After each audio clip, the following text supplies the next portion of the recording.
Hello friends, আজি মই আপোনালোকৰ মাজলৈ লৈ আহিছো শিক্ষক দিৱসৰ ওপৰত এটি সুন্দৰ ভাষণ আৰু ভাষণটো যদি আপোনালোকৰ ভাল লাগে তেন্তে লাইক, কমেন্ট আৰু শেয়াৰ কৰি দিব। আহক তেন্তে ভাষণটো আৰম্ভ কৰো।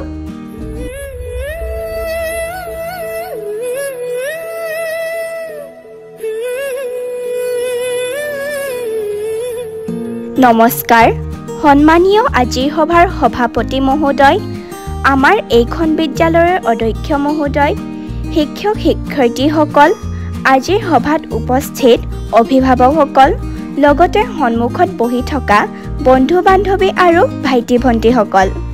পোনপ্ৰথমে মই মোৰ শিক্ষক শিক্ষয়িত্ৰীসকলৰ লগতে বিশ্বৰ প্ৰতিগৰাকী শিক্ষক শিক্ষয়িত্ৰীলৈ শিক্ষক দিৱসৰ আন্তৰিক শুভেচ্ছা জ্ঞাপন কৰি মই মোৰ চমু বক্তব্য আৰম্ভ কৰিছোঁ। আজি এই পবিত্ৰ দিনটোত মোক দুখাৰ ক'বলৈ সুযোগ দিয়াৰ বাবে শিক্ষাগুৰুসকলক বহুত ধন্যবাদ জনাইছোঁ। প্ৰতি বছৰৰ ছেপ্টেম্বৰ মাহৰ 5 তাৰিখটো দেশজুৰি শিক্ষক দিৱস হিচাপে পালন কৰা হয়।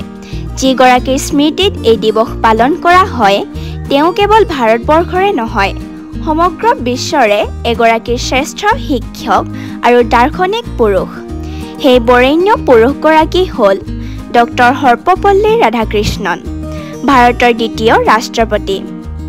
ডক্টৰ সৰ্বপল্লী ৰাধাকৃষ্ণন দেৱ দেশৰ ৰাষ্ট্ৰপতি, উপৰাষ্ট্ৰপতি আদি গুৰুত্বপূৰ্ণ পদত অধিষ্ঠিত আছিল যদিও তেখেতে নিজকে এগৰাকী শিক্ষক হিচাপেহে পৰিচয় দি ভাল পাইছিল। তেওঁ ভাৰতৰ ৰাষ্ট্ৰপতি হোৱাৰ সময়ত তেওঁৰ একাংশ ছাত্ৰ ছাত্ৰী আৰু বন্ধু বান্ধৱীয়ে 5 ছেপ্টেম্বৰ তাৰিখটো তেওঁৰ জন্মদিন পালনৰ বাবে অনুমতি বিচাৰিছিল। তেতিয়া তেওঁ কৈছিল, মোৰ জন্মদিন পালন কৰিব বিচৰাটো মোৰ বাবে গৌৰৱৰ বিষয়, কিন্তু এই দিনটো মোৰ জন্মদিন হিচাপে পালন নকৰি শিক্ষক দিৱস হিচাপে পালন কৰিলে মই অধিক আনন্দিত হ'ম। লগতে তেওঁ শিক্ষকসকলক দেশৰ আটাইতকৈ শ্ৰেষ্ঠ বুলি অভিহিত কৰিছিল।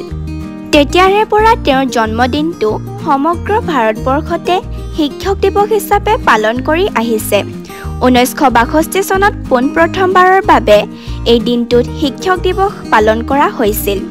ৰাধাকৃষ্ণনৰ মতে শিক্ষক এডাল মমবাতিৰ দৰে, যিয়ে নিজে গলি আনক পোহৰ দিয়ে। শিক্ষকসকল আমাৰ ছাত্ৰসকলৰ কাৰণে পথ প্ৰদৰ্শক। শিক্ষকসকল আমাৰ সমাজৰ মেৰুদণ্ড। শিক্ষকসকলে অকল কিতাপৰ জ্ঞানেৰে নহয়, আমাক ভাল মানুহ হোৱাৰ কাৰণেও অনুপ্ৰাণিত কৰে। শেষত মই সকলোকে শিক্ষাগুৰুসকলক শ্ৰদ্ধা আৰু সন্মান কৰিবলৈ অনুৰোধ জনাইছোঁ আৰু পুনৰ শিক্ষক দিৱসৰ শুভেচ্ছা জনাই মোৰ চমু বক্তব্যৰ সামৰণি মাৰিলোঁ।